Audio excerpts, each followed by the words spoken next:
this is absolutely free. There's no power being required. These aren't doing anything. I don't have anything hooked up to them to output the power. They're staying steady at 960.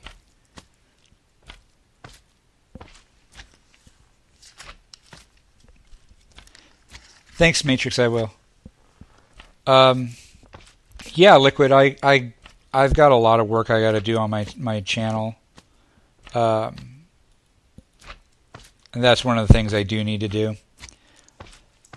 But unfortunately, the one thing about these tanks that kind of sucks is you can't right-click it to look at how much is in there. You kind of have to break it and pick it up and hover over it.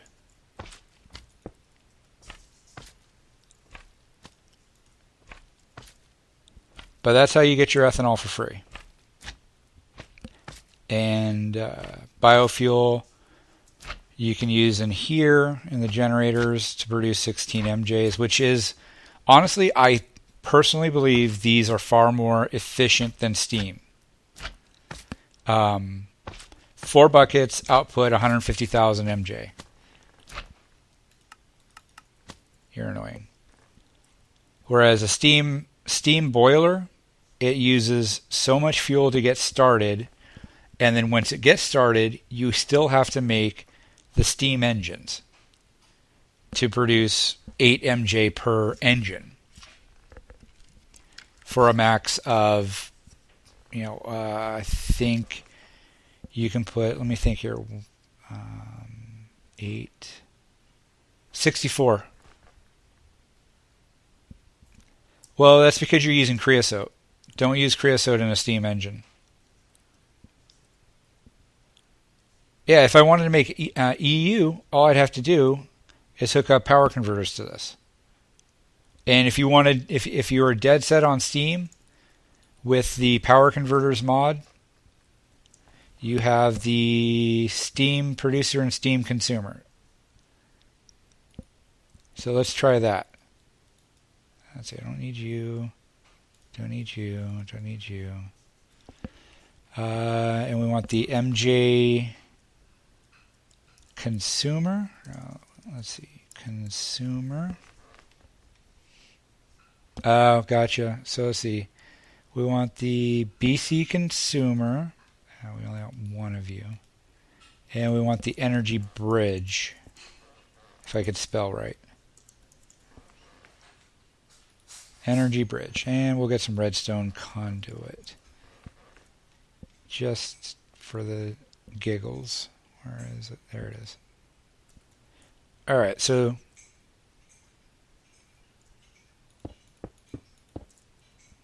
as always, you have to wrench it. My plan is 11 o'clock Pacific Standard Time. So then we get, these are producing Buildcraft power MJs. So we hook up the BC consumer, the energy bridge, and then the steam producer. So now it's not, doesn't have anything to link to, obviously. And I should probably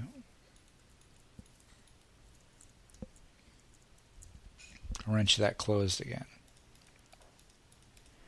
And let's get a steam engine. Hey, zombie girl.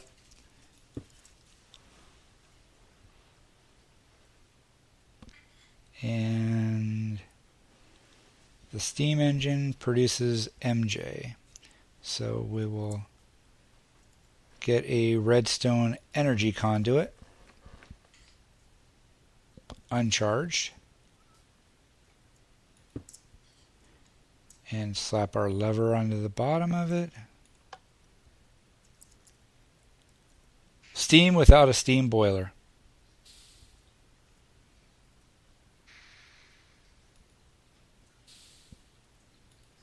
And it's producing max power. Hey, Etho.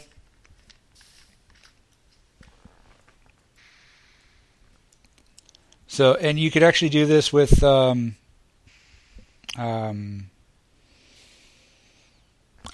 power as well. Say you had thermal generators, or excuse me,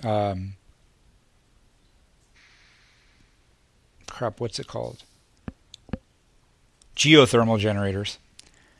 And you wanted to make some IC2 or Buildcraft power, you just use a, well, thank you. You would use a IC2 consumer instead of, if I could spell, you'd use one of these IC2 consumers instead of the BC consumer.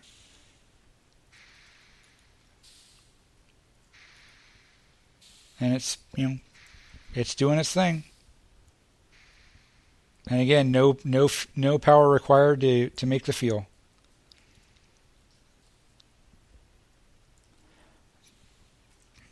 But let's do this. Since we're looking at automation,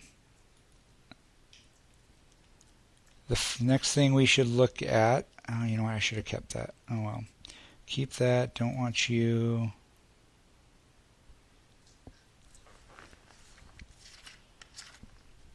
Oh, are you really? Bioreactor, we don't need you. We don't need these pipes. Yeah, we will need those pipes, won't we? We won't need those. Don't need you. Don't need you. All right, so come here. The one thing that the photographer was not having an issue with, but was wondering how to do was automate farms. So we're going to go ahead and yes, I use Sortex Custom. You can Google Sortex Customizer. It comes down as a jar, and it runs in Java. It pops up and gives you a list of the mods you have installed. You just click them, and then click I think it's create pack, and it'll download the textures for you, and then you just install it. So for a tree farm, now there's a couple of different ways of doing the tree farm. There is the traditional forestry tree farm, which I absolutely hate with a passion. It uses far too much resources and doesn't give enough materials, I don't believe.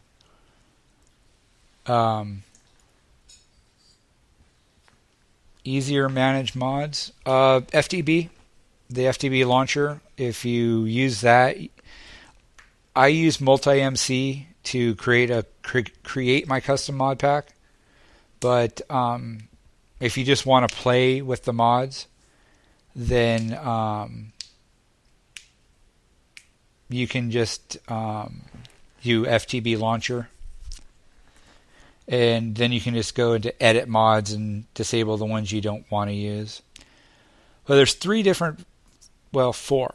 There's 4 different ways of automating, say, a tree farm. The first and really lamest is forestry. I absolutely hate forestry tree farms, or forestry farms in general. They're a cool idea when you get the giant ones and you have the 4 sides equaling different farms, and you have the small area doing 4 farms. That's great, but it requires power, it requires water, it requires fertilizer. I just don't want to deal with it. And they're expensive as all get out to make. If you look at the farm blocks are, you have to have a, what's that thing called? It's,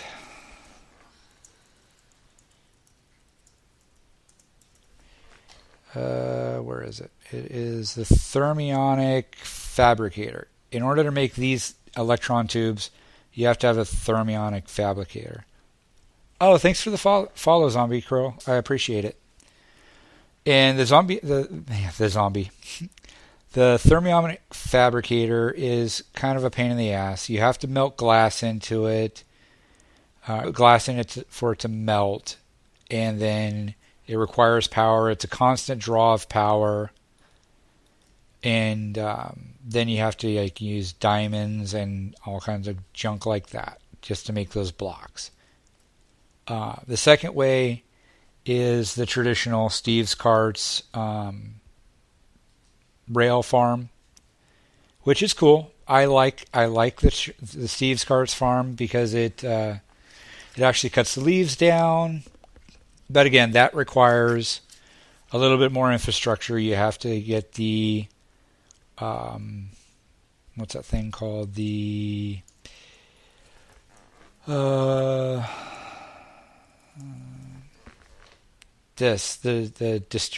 distributor. That's no external distributor. I honestly haven't played with this mod since 1.4.7, so some of these things are kind of new. I really should play with it, tell you the truth.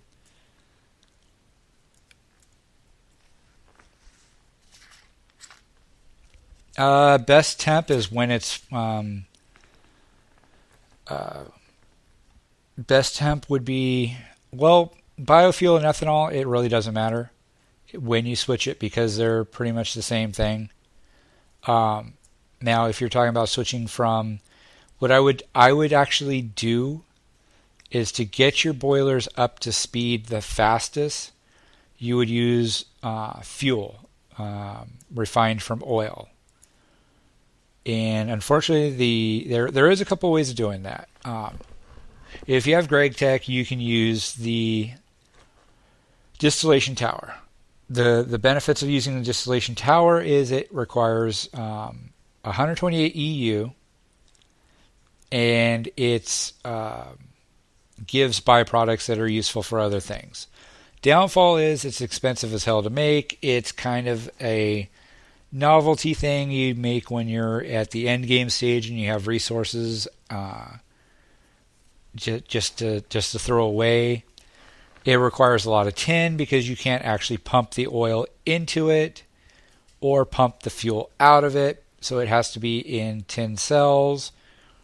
The other way is the traditional refinery, which requires 16 MJ, I think it's 16 MJ per tick, to effectively convert the oil into fuel.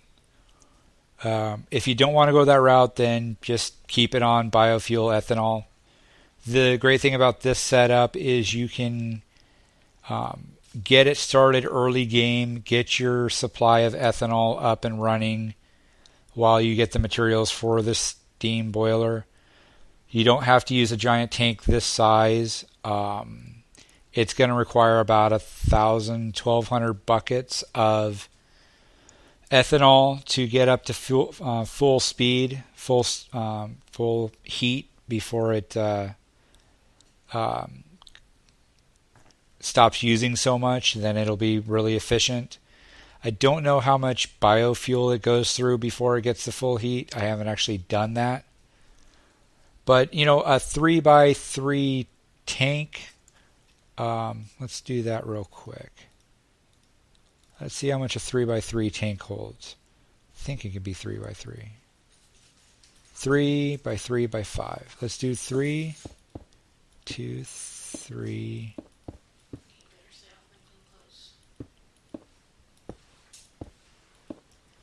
It's 2, 3, 4, 5.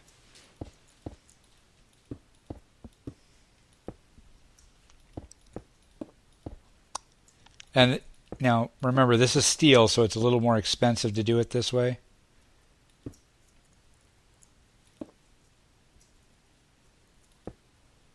If you're going to make a tank this small, iron would probably be the better way of doing it.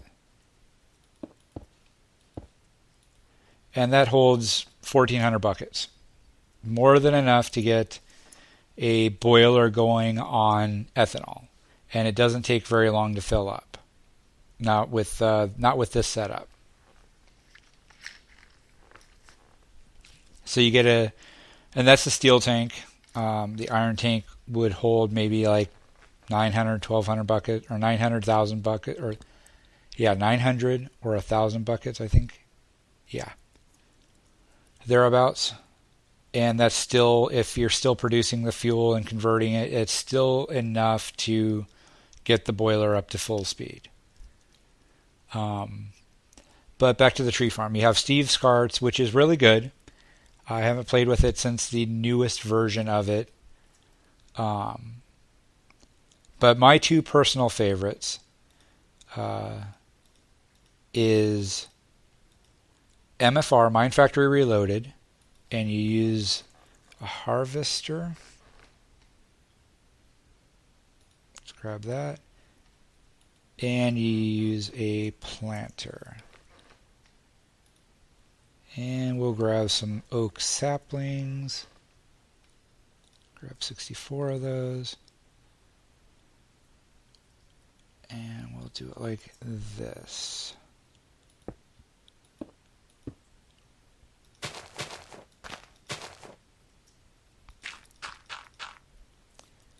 Now, by default, the planter, that should be, by default, the planter does a 3x3 area. So 1, 2, 3, 1, 2, 3. You know what? I actually screwed that up. We'll do it like that. All right, and you throw your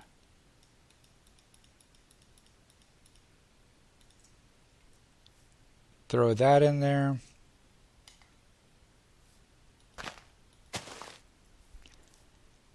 And see, it planted it, no problem. And we'll put that there. And your harvester.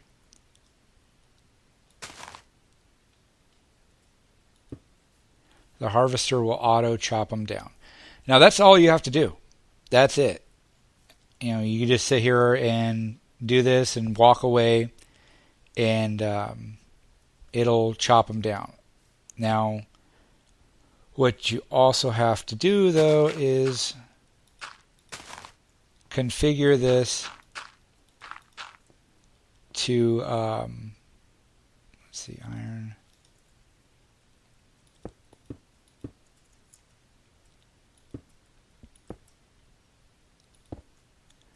Because when the harvester chops it down, you're going to get the saplings, you're going to get the apples, and you're going to get the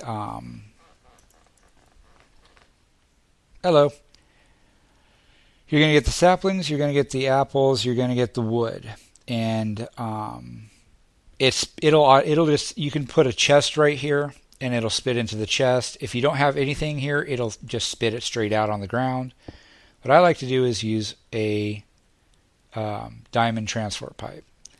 Little expensive, yes, I know, but we'll put something in the red. Right now, what I just told this pipe to do is the only thing allowed to go down the red path is the stone brick. And what that'll do is it'll keep whatever it harvests from chopping down these trees from going back into the harvester. All right. And what we want for the black path is we want the saplings to go back, because we want the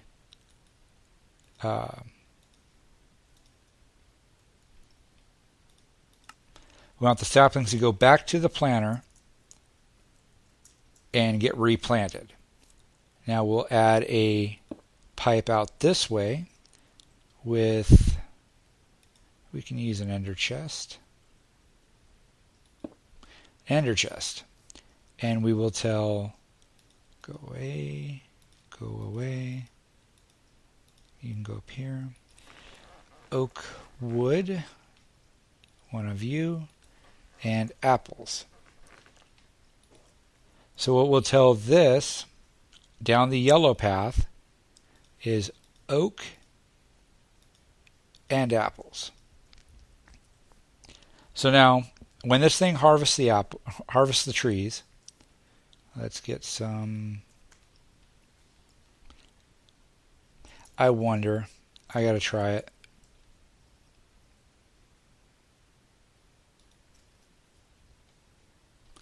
Just for giggles. See if this actually does it.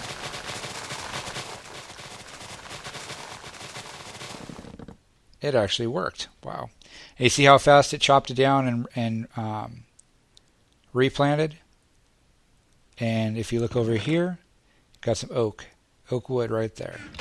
And the saplings, whatever saplings it got, went down into the planter.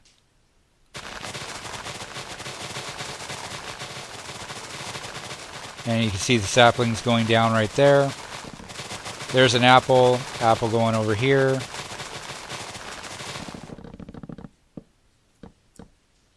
And there it replanted them.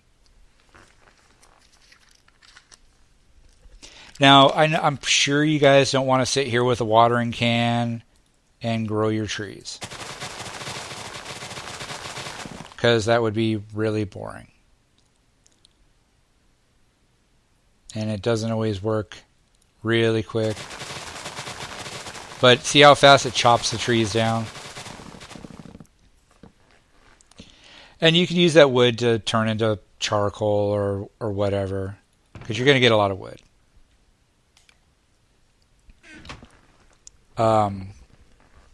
What you can make instead is, let's see, which side, we'll do it over here.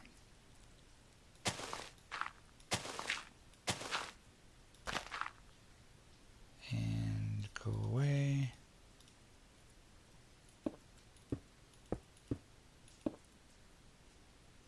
All right.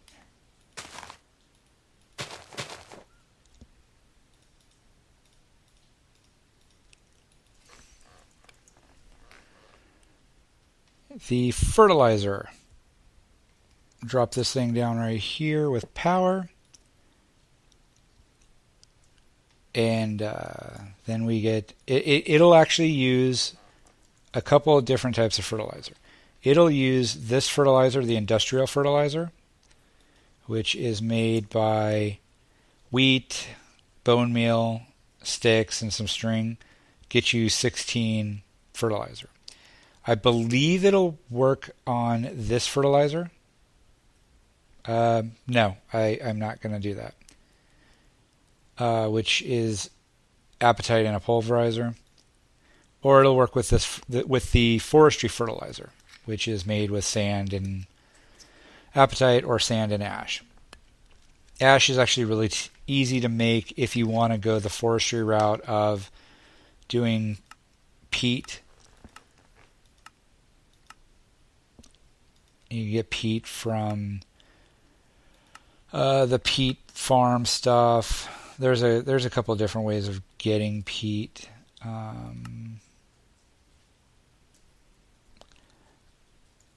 But the best way of doing it is let's grab a couple stacks of fertilizer here.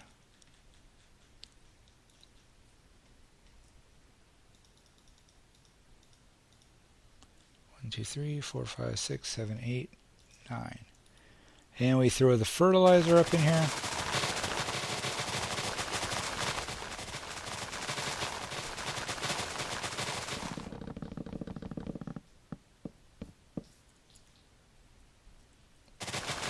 And it works pretty quick.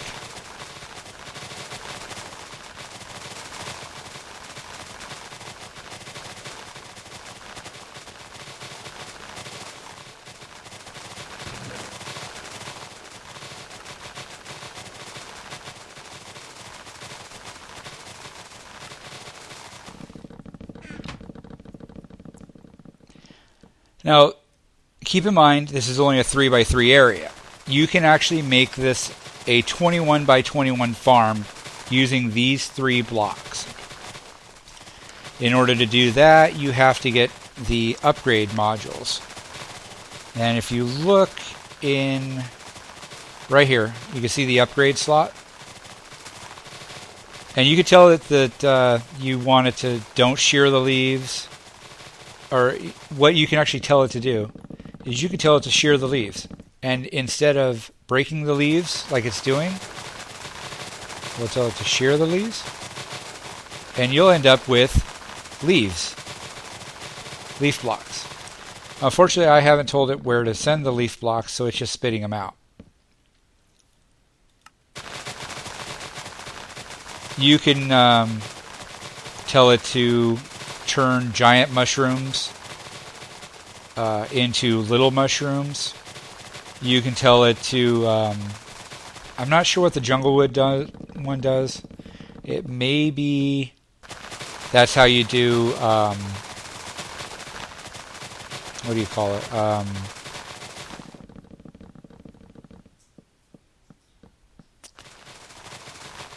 Cocoa beans. That may be how you get cocoa beans auto farmed. It won't cut down the jungle wood. It'll just cut down the cocoa beans. And it doesn't use. I mean, it's not using a whole lot of fertilizer. And apatite is really, really easy to find. If you find a vein of apatite with a fortune pickaxe, you are set. Now the advantage of the other fertilizer,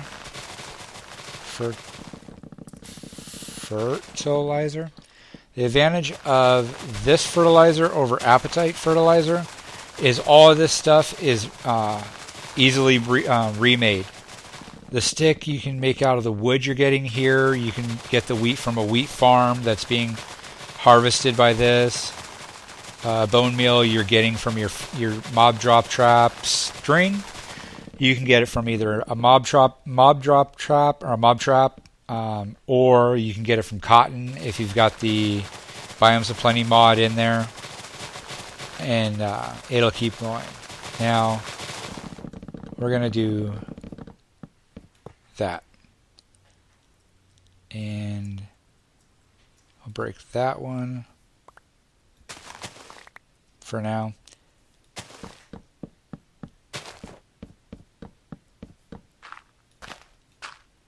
Alright, so you see this has got a 9x9 area, or excuse me, a 3x3 area.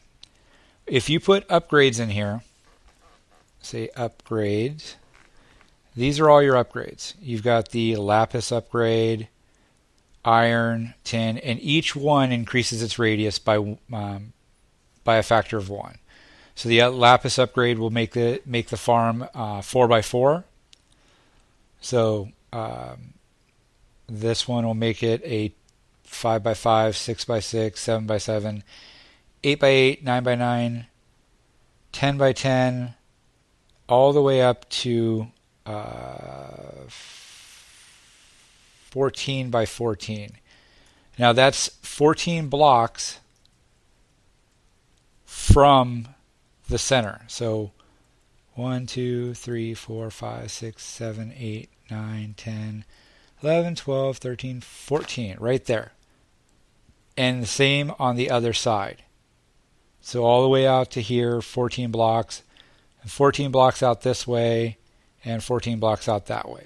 So it actually becomes a 28 by 28 farm being planted by that one block. And you can tell it, this filter right here is where you're telling it where to plant it. So in a 28 by 28 block, this would actually be, this one square would be like a 5x5 area, something like that. It's actually more than just the one block it is now. So you can put your apple, your oak trees in here. You can put your wheat, your carrots, your potatoes, mushrooms, sugarcane. It won't replant sugarcane, however. But the harvester is smart enough that it will just breaks the tops of the sugarcane, and the same with cactus. So you have to manually plant the sugarcane and the cactus, but the harvester will harvest it for you. So, and this is like a much better quote unquote multi-farm than forestry's multi-farm blocks. And you can see you get a ton of stuff. You know, you get the wood. And with that fertilizer block right there, it grew really, really fast. And it'll do the same for wheat, carrots, whatever. Now, the caveat to that is because the way the MFR farms or blocks work is it actually works in a strip. So if you've got a 28 block long by 28 block wide farm, it'll work from block 1 all the way down to block 28 and then start over. Strip back and forth, back and forth, back and forth. So it will actually go a lot slower that way. But again,